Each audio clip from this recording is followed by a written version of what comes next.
WABC. And now the king of talk radio. And now, Bob Grant. WABC, New York.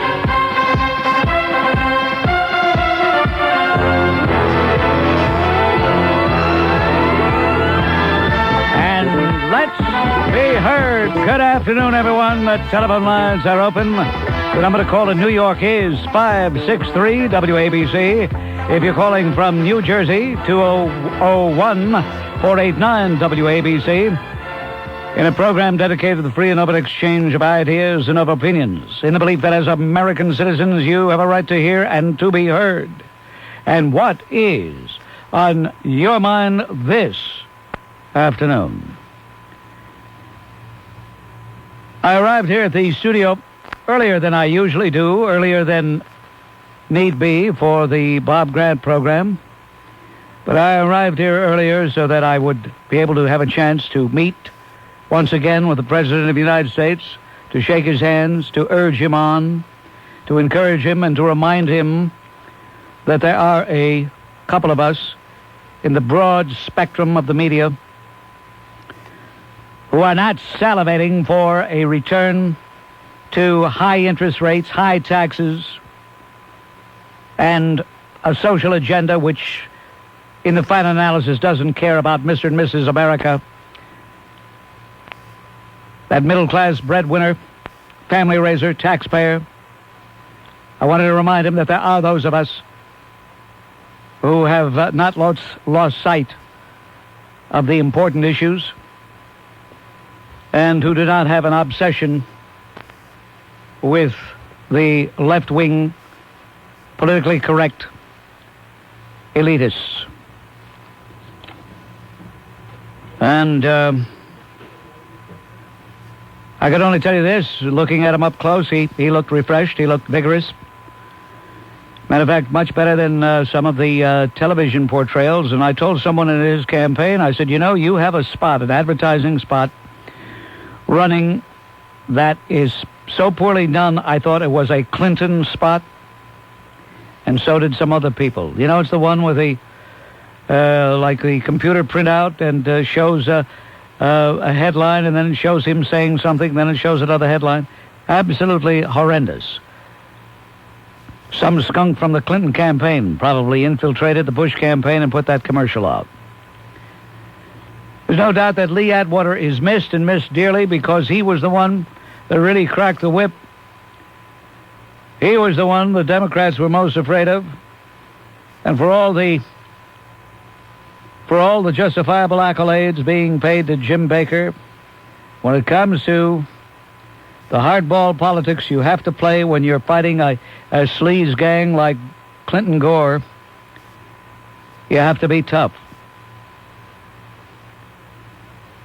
It is discouraging, I admit it. It is discouraging for someone who feels the way I do to see the polls not move in the direction I'd like to see them move.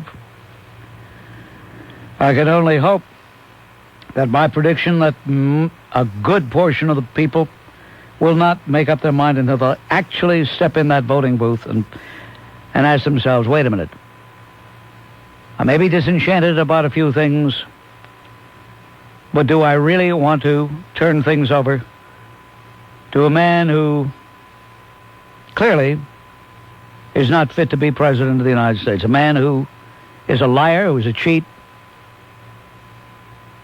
who, when he's caught in one lie, changes it to another lie. I mean, you know, bad enough to lie and then be found out.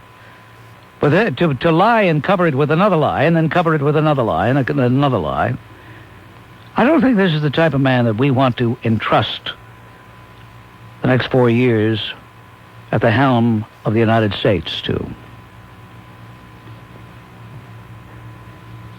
You heard Tom Martin announce that I would be talking to Marilyn Quayle, the wife of the Vice President of the United States, and she will be on the line very shortly with us. But right now, let's take a brief time out. Remind you, this portion of Bob Grant Show brought to you by Delta Airline. There are many, many incidents of this type where they attempt to disrupt the president, the vice president, now in this case the vice president's wife. What in heaven's name are they afraid of? Are they afraid that maybe the president or somebody supporting him will make a speech that will make sense to the people? What are they afraid of? Why do they try to disrupt the opposition? I'll tell you why they do that, because they are sanctimonious, phony, two-bit hypocrites. They're the ones who say, don't infringe on my freedom of speech. But if there is somebody holding a Bush rally, they want to, and quite often do attempt to disrupt it, and sometimes succeed, as they did for a brief period when Marilyn Quayle was greeting some supporters. By the way, Marilyn Quayle will visit New York City tonight to address the New York Conservative Party convention, and we will be talking to her shortly. But in the meantime, while we await her call, let's take a call from Ray from Queens. Hello, Ray. How are you, sir? Oh, that's a... On WABC, let's say hello to Terry. Hello, Terry. Hey, Bob. Did you hear President Bush this afternoon? I heard a good portion of him when he was on with Rush, you mean? Yes. President Bush comes on Rush Limbaugh's show as a guest. And here it is, this guy who was a failure in the radio business for 20 years. Who?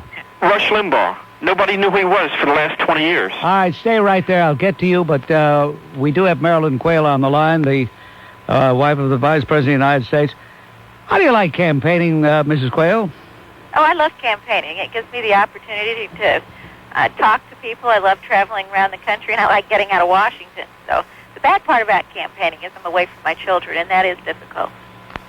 I understand there were some goons out there trying to disrupt you while you greeted about 24 supporters at the airport. Is that true? That's true. There's the Clinton Gore people have sent people out almost everywhere I've gone, and they have the same motive, which is to make things unenjoyable for everyone. They're pretty ugly about it, too. You probably are sick and tired of talking about it, but I must ask you, in view of the fact that the television program is going to present some episode which is supposed to be a denouement in the debate with your husband on Murphy Brown, but what do you make of all this? I think the sad thing has been that we've lost sight of what Dan said in his speech, which had nothing to do with single mothers or with Murphy Brown, but that we have elements in our society that are chipping away at what parents are trying to teach their children, and part of that is in Hollywood. The good thing that's come out is last night, or yesterday with David Brinkley, the people in Hollywood have come to acknowledge that Dan's right, that there is a paucity of values in the shows that are shown on TV and the movies we see, and maybe we'll get a change. So in the long run, I think Dan's going to win this debate. It's too bad in the process he's improved the ratings of that program and ensured they're on for another season. Oh, I don't know how much it's improved the ratings. I think it's the first time that a vice president's ever gotten an Emmy, though. Well, Mrs. Quayle, I understand that your husband did make a gesture to Murphy Brown's non-existent baby, a stuffed elephant and a handwritten note, and it got less attention than perhaps he had hoped. I know it wasn't you, Gloria. It wasn't. I didn't like what he was off to say anyway, but that's his privilege. Bob, I wanted to thank you for having Mrs. Quayle on. She's a charming lady with a wonderful sense of humor. And there's so many things I'd love to say, but I don't want to take the time now because she has me kind of thinking. But I do want to say one thing. I'm going to do something, and I think we all should, for America and our environment, and that is re-elect Bush and Quayle. I honestly, when I see the Hollywood production that Clinton and Gore are putting on, and, you know, Newsday even had the gall to put it in one of their columns. You know, they had this whole page on the election thing, and at the end of one of the columns they said, you know, the so-and-so producer from Hollywood who goes before Clinton gets there, yeah, that's his name, isn't it? Clinton gets to where he's going, and they set up the whole production. Now, I know this is done, Bob, but when I know that Hollywood's behind it, and I heard Frank, and I want to ditto every word he said. They are, I don't want to repeat it all. All right, Gloria. You know what I mean, Bob. I do. Thank you for having Mrs. Quayle. Thank you. Thank you. Bye-bye. Lenny, you're on WABC. Hello. Yeah, hi, Bob. Again, to follow up on what we've been talking about here, I think you really hit something earlier in your monologue, and you sort of continue with Marilyn, about the stormtrooper tactics going on in this campaign. I think it's very significant and far different than what we had in many campaigns of the past. I think there is some big connection between why the media supported Clinton and that Harkin and that Kerry way before New Hampshire. I see this as been a development that's gone on for quite a bit here, and I really believe we got something now that's far different and far more scary than we had in any other media supporting the liberals. And I think you really hit it on the head. And it is very frightening what's going on in my mind. Thank you, Lenny. Okay. Martin, this is Bob Grant. Hello. Yes. Hello, Yes. Martin. Bob, I didn't think that the issue of Gore's military record should be raised before. But now, since they are so concerned about Clinton's military record that they're going to re-resurrect the issue about Quayle, I think somebody should look into Gore's record. I saw some material on CNN right after he was selected that raised some questions in my mind. You know, they say he volunteered and he was on active duty in Vietnam. But the story on CNN was that his father was in political trouble in Tennessee for re-election. And Al, who had opposed the war, volunteered to go into the Army. He was sent over to Vietnam to work as a reporter for the newspaper over there. That's right. He was a big hero working as a reporter for the newspaper. But more than that, it shows that he was given time to come back to Tennessee during that time to make commercials for his father. That's right. Bragging. Why isn't this brought out? Why? Because the Bush campaign is in disarray, because they miss Lee Atwater, because there isn't somebody there with his finger on all the key areas, such as you point out right now. But now that they're raising it about Quayle, why don't you raise it on other conservatives? Okay, I raise it I'm tired of hearing that he was on active duty in Vietnam. All right. Thank you for raising it, Okay, Martin. Bob. And Tom, hello. Are you there, Tom? Yeah, hi, Bob. The media, I believe, is working in a manner where they're not reporting both sides of the story. And I think, and I wonder if you agree with me, that this election is the first time where the Democrats feel that to pass any legislation that would be positive for the country would, in essence, help the president. Therefore, they're not going to pass any legislation that would be beneficial to the economy. They'll just shelve it. And since every committee is chaired by a Democrat, they are in a position to schedule what is going to be, brought up and discussed, etc.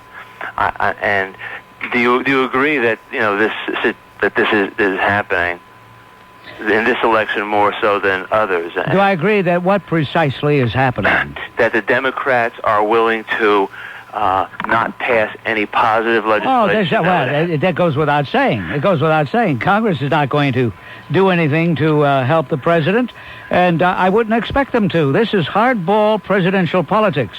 But when the Democrats practice it, then the media says, good hardball politics. When the Republicans practice it, they call it divisive. They call it counterproductive. They call it by all kinds of names. The double standard on the part of the media, in my view, has never been more painfully apparent than it is this year. Could it possibly be that, let's say, the last election and elections before that the Democrats in power felt that if they didn't pass something positive, they might, not get reelected? Well, I think they now realize that as an incumbent, the people hate. I don't want to spend a lot of time dwelling on what might have gone through minds of people in past Congresses.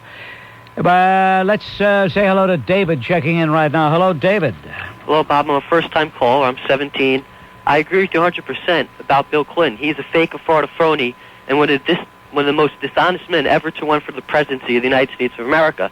However, you have neglected his running mate, Al Gore, who's also a fake, a fraud, and a phony.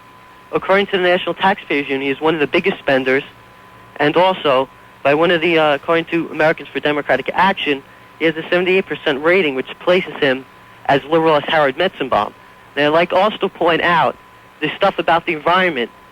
according to a Gallup poll, 47% of scientists do not think that global warming is a serious issue. Global warming is a hoax.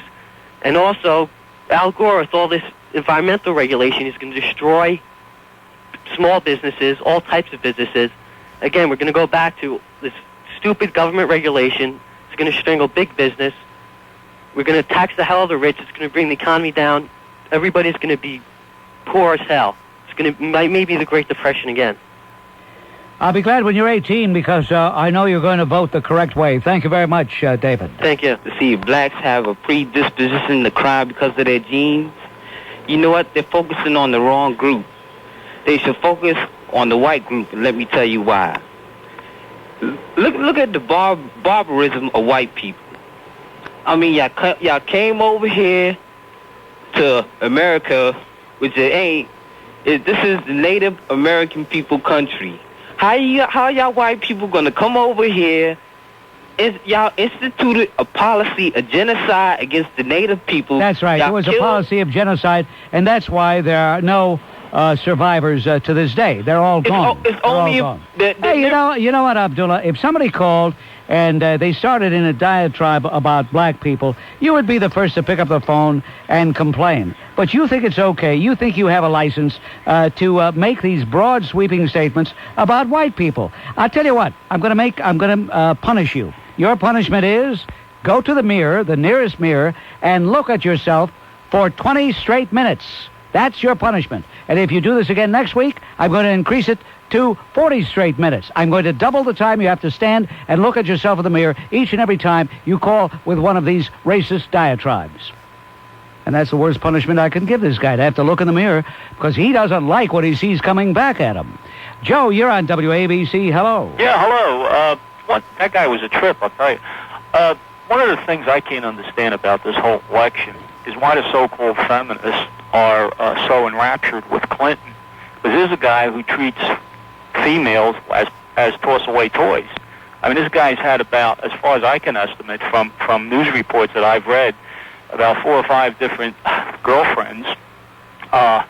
He's gotten at least one of these girlfriends a job on the state payroll of Arkansas over and above other more qualified females. Now, everybody was all upset with Anita Hill, and she said Clarence Thomas said a couple of suggestive things to her. This guy, Clinton, gets his girlfriend a job in the state government over other females who had been working there and were more qualified than her, which I think is a form of discrimination, because the only way this girl got the job is because she was sleeping with him, having sex with him. And all these feminists are so enraptured with Clinton. So, well, you say all these feminists. It depends on how you define a feminist.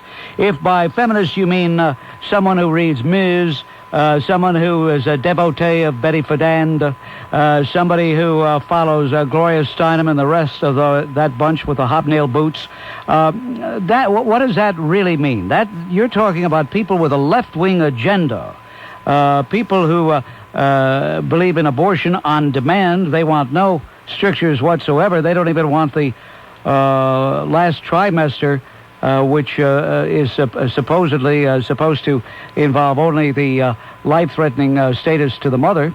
They want, in addition, abortion on demand. They want rules and regulations that give them an advantage. So you're talking about left-wingers. Now, if you're talking about women in general, there are some women in general who have been lulled, who have been fooled, who have been perhaps misled by the abortion issue. But I think a lot of them, in the final analysis, when they get in that voting booth, will say, wait a minute, I don't really feel that at this point I'm ready to trust Bill Clinton. That has got to be the hope of those of us who are supporting the president's re-election. Well, getting back to what you were saying about these left-wing liberal type of females, they're the ones that took to the streets about Clarence Thomas, because there was no proof, really, saying that he said a couple of suggestive things to this Anita Hill. And Clinton, as I said before... Well, I don't want you to have to repeat yourself, and when a person uses the phrase, as I said before, that means they're finished talking. Thank you. Thank you. The point here we must remember is a lot of these people, these so-called feminists, say... well, they're not concerned about Jennifer Flowers because even though they heard the tape, they didn't really see them together. Yet these same so-called feminists say there was enough evidence against Clarence Thomas, even though they didn't see them together. They didn't see Clarence Thomas doing what Anita Hill said he did. And by the way, what did he do that was so terrible? Of course, double standard. Double standards all around us. Lou, you're on WABC. Hello. Good afternoon, Bob. I wanted to talk about family values and as it relates to women that use drugs during pregnancy. You know, this is an area that the feminists don't want to deal with. Recently in Connecticut, a woman was using cocaine right as her water was breaking. The fact is that not only could Connecticut not prosecute her on criminal grounds because the fetus is not a child and therefore she was not yet a parent, they cannot even take the baby that is born from this woman away from her. This is what we're up against in the entire country now. This has led to 10,000 crack babies a year being born in New York. They're going to cost us about $250,000 to take care of.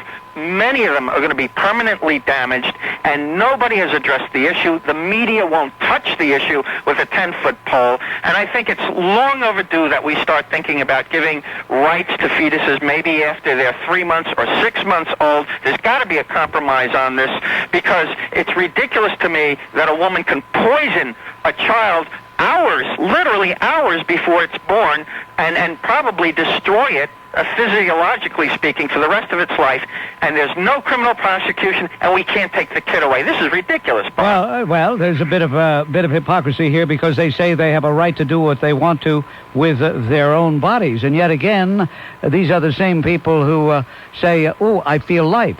What life? Their life or some other creature's life? Thank you for the call, Lou. George will be joining us after our 4 o'clock news update, but right now we say hello to Stacy. Hello, Stacy. Hi, Bob. What a pleasure to hear Mrs. Quayle. I hope the Now gang was listening. You know, she had the opportunity to throw a little bit of mud, especially after what happened at the airport, but she didn't. She proved that you can be intelligent, involved, a good wife and mother, and, you know, I know this is a dirty word, a lady. Well, that's true. She's very much a lady, without a doubt. It just reinforces my vote. All right, thank you. Carl, we're saying hello to you, checking in from New Jersey. Hello, Carl. Well, you hit it right on the head, I believe, in your opening comments about the demise of Lee Atwater. I heard you say that just as I was putting a stamp or sealing my envelope to the RNC. They sent me a questionnaire, and one of the questions on it was, should we work harder to articulate President Bush's message in the media? And it really got me mad, because what are they asking me this question for in the first place? Of course, that's what hasn't been happening for the past 4 years. Well, they might as well have said, should we try to win the election? You know. So I just filled in. I said, don't bother me with your late homework. You know, yeah. I mean, this is it. It's just ridiculous. Well, the loss of Lee Atwater is painfully apparent to me and to some other people as well.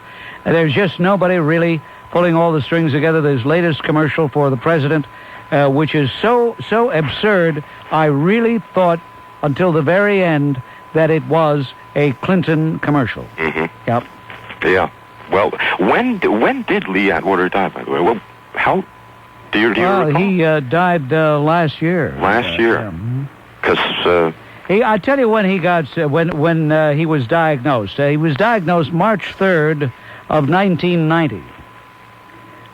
Just 3-4 days after I met him at the Shalimar in Staten Island, where he was accompanying the president, who was speaking on behalf of Susan Molinari.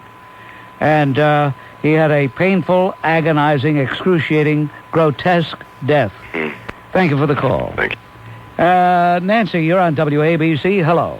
Hello, Mr. Grant. I would just like to commend you on the wonderful job you're doing. It is a great public service that finally the voice of conservatism gets to be aired over the radio. I'm very pleased with the job you're doing. Thank you for having Marilyn Quayle on. She was wonderful. Well, all I can say to you, Nancy, is you live and work in New York. You get out and do the best you can. Make sure you vote on November 3rd and hope that enough people get in that booth and come to their senses just in the nick of time before they pull the lever.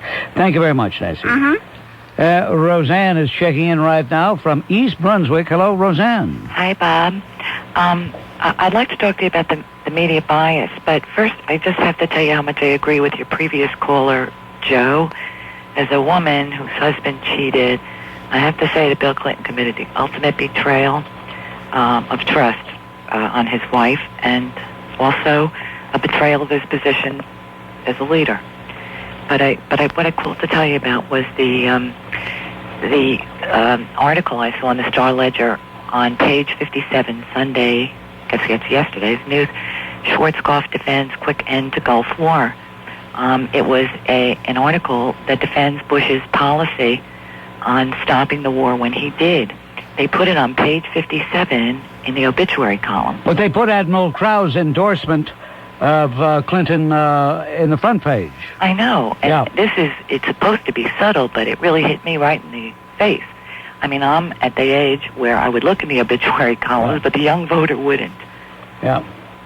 Well, this is what I've been telling people for a long time, and as they become more astute, I think more people are beginning to realize how pernicious that media bias is, and it's everywhere. It's subtle. It's at times not so subtle, but it's continuous.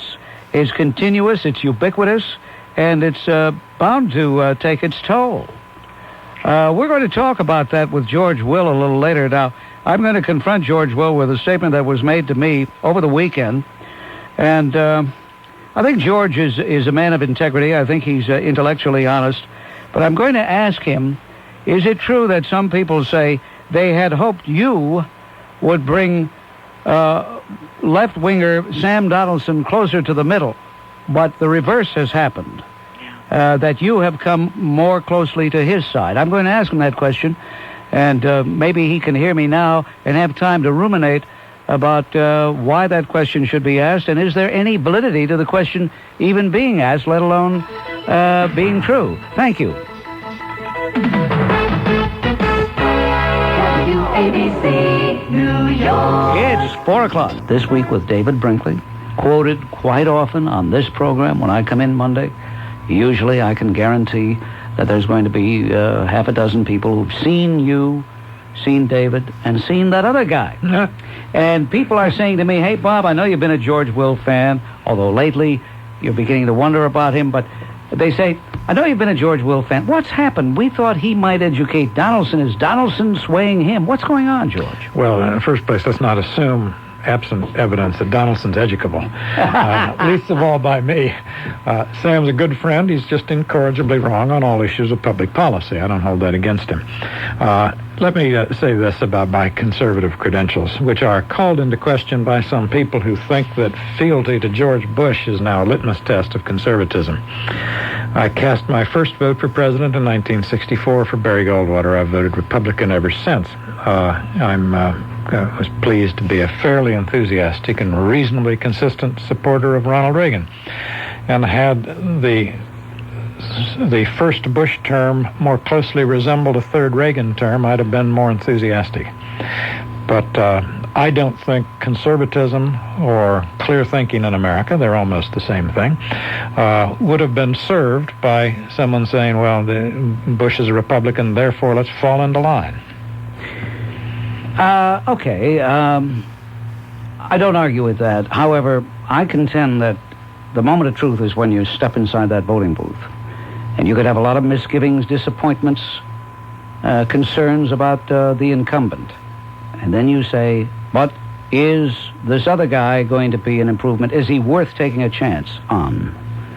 And that's what I'm hoping most people will ask themselves when they get in the booth, because if they do, then maybe George Bush will squeak back in.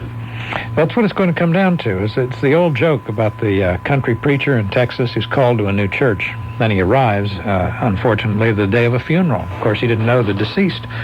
So he presides over the services, and at the end of it, he steps forward and said, at this point, the minister should say some words about the deceased, but I did not know him. Is there anyone else in the congregation who would like to? There's a pregnant pause, and finally from the back of the church comes a voice that says, his brother was even worse. And that's basically what the American people are going to do on Election Day. George Will is with us. He has authored his latest book entitled Restoration. And we'll find out what he's talking about in that book, which addresses itself to Congress, term limits, the recovery of deliberative democracy. Now, that's an interesting As phrase. distinct from what we have. As distinct from what we have.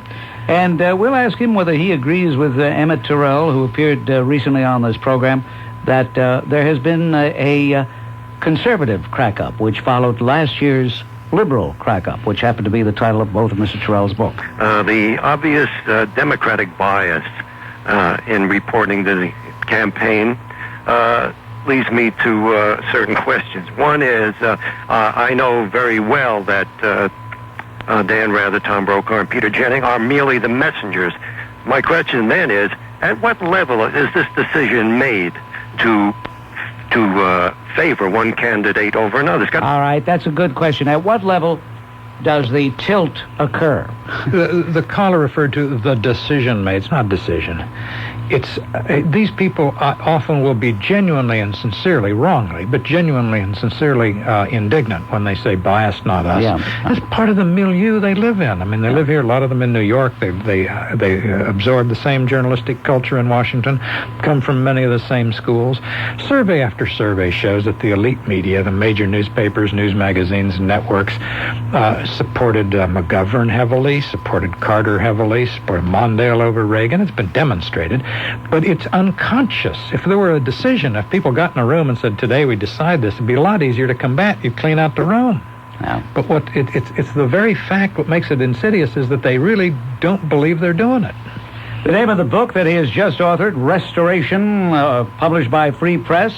And, of course, the author, our guest, George F. Will. And I'm not going to put words in his mouth. Heavens to Betsy, nobody has to do that. He does it so well himself. I am going to make a private bet with myself that when he does get into the polling booth down there in the Washington, D.C. area where he's a registered voter, he will pull the lever for George Bush.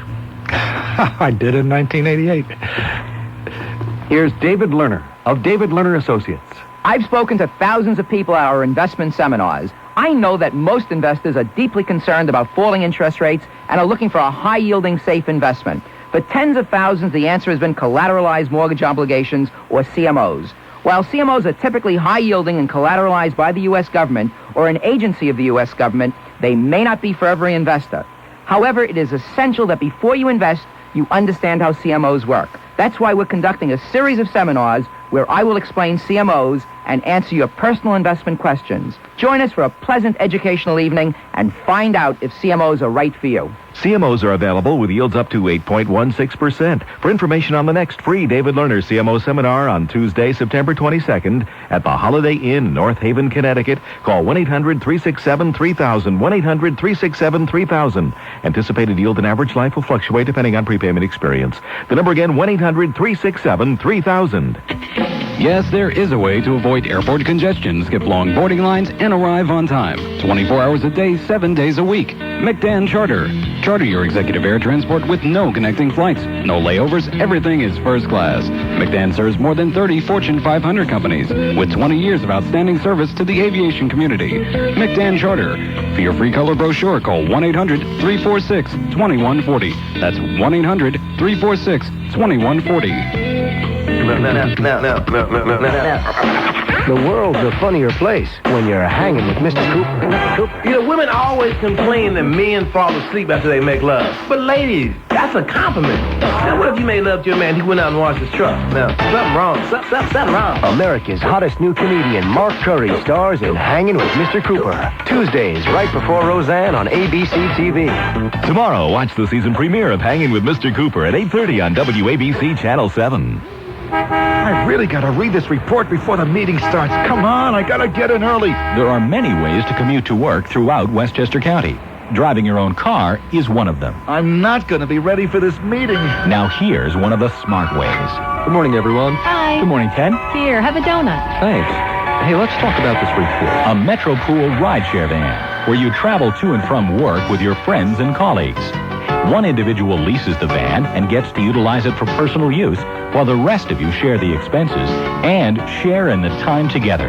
So you decide, commuting this way? Come on, the meeting's going to start. Or in one of Metro Pool's rideshare vans, a smart way. Pass me another donut, will you, Bill?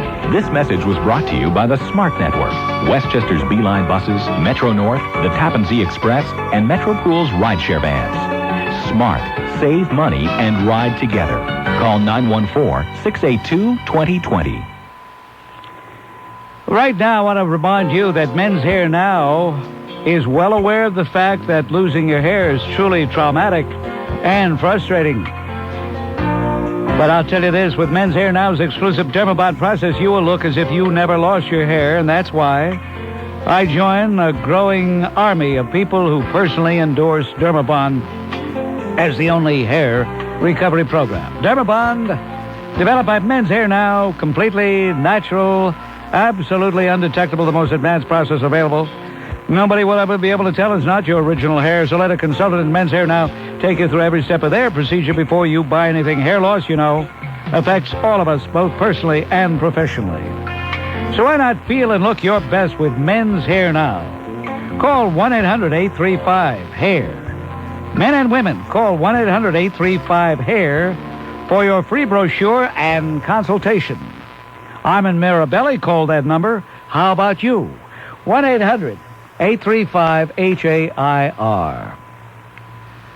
And Steve, you're on WABC. Hello. Yes. Well, I think 22 years ago today is the first time you said New York Now, let's be heard. So happy anniversary. Thank you. It was 22 years ago this day. That's yeah, right. you and Keith Jackson and Humble Howard, you're in real good company. Thank you, Steve. Yeah, now being that George Will was on, one thing I would have liked to ask him, whatever misgivings him and a... All right, I tell you, Steve, excuse me, it's almost 5 o'clock. Okay. Would you stay right there and we'll get to you after the news and traffic? Okay, we'll get to Steve and Nick and David and Phil and a whole host of people right after the news and traffic. WABC, New York.